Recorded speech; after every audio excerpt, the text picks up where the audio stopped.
Today I'm going to share with you this incredible bouquet. I'm going to show you how to use the flat cane to create an armature and then put together this luxurious, beautiful bridal bouquet.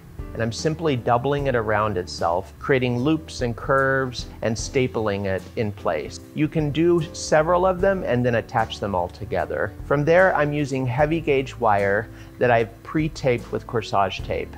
That will form the handle that will hold it all together. I've attached it to the flat cane armature, brought them all together and attached the whole thing with corsage tape to create the handle. You can begin layering in your flowers.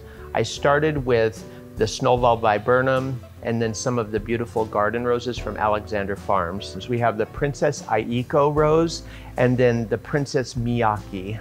I added in the hypericum and also the ranunculus. From there, I have incorporated some of the Japanese maple. The Japanese maple is kind of water sensitive.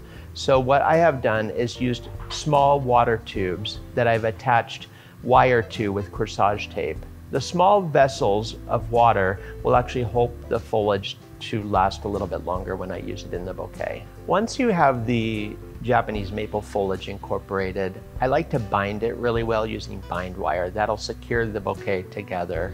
I've also layered around the outside some large leaf foliage. You can choose whichever kind you'd like. I'm using hellebore foliage. Trim all the stems, and then from there you're gonna ribbon wrap it.